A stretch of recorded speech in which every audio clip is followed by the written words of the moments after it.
Paul, what do you think about this situation? I think it's really sad and ridiculous too, but I think it's a bad mark on the water company in the city of Cleveland for not taking care of their elderly properly, not addressing the issues properly when it comes up, not responding to phone calls, to personal going down to the water company, waiting, sitting, trying to see someone to get it resolved. Jesse originally called and said, hey, cut off the water in October. What'd they tell you then? So they said it would take a month to turn the water off. So in November it would be off. That's what they said then. And then in January, my mom received a bill, and it was in the thousands. So she knew something was wrong.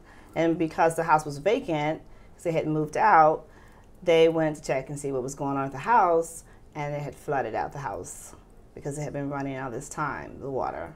And so altogether, it's running close to about $6,000 between the water and sewage bill.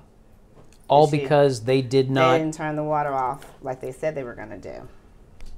So what's their defense? I know you guys called. So my mom called in January. She called them and said, hey, told them what was going on, what happened.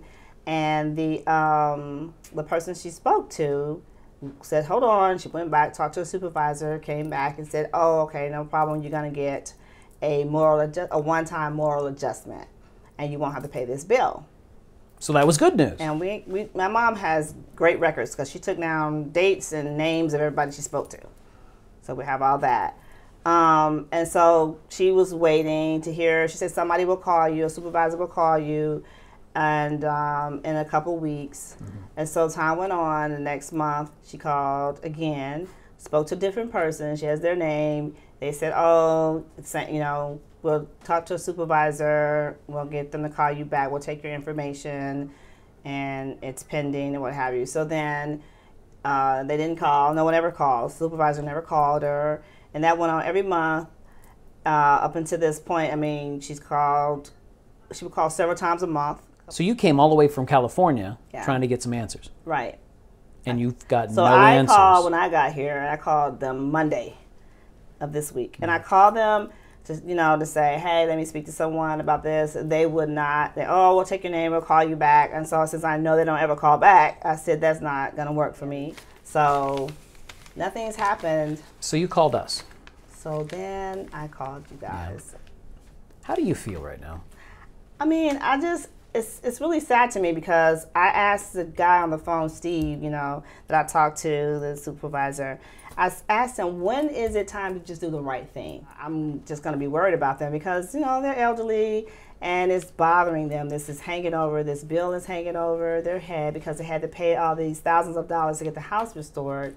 And then this bill is hanging over their head and they just want it resolved. And I understand that because I don't like stuff just hanging over my head either. So I get it, but they're just worried about it. I don't want them worrying like that. And I'm not here to help navigate it, So what's your main message to the water department? Do the right thing, get rid of this bill. I asked him, I said, why isn't there some kind of check and balance where you should know if this bill is getting outrageous in the thousands, no one lives there, you should know something's wrong. If it's not the normal bill that's going to this house month after month, you let this go on and you never contact them, you never shut it off, you never say anything, and then so now it's brought to your attention and you want to adjust this or get rid of this bill for them. You won't even talk to her, meet with her, supervisor won't call. I mean, they have to go and sit down there. My dad is not, is ill. He's not feeling well even today. And so for him, he has problems with his knees and his legs.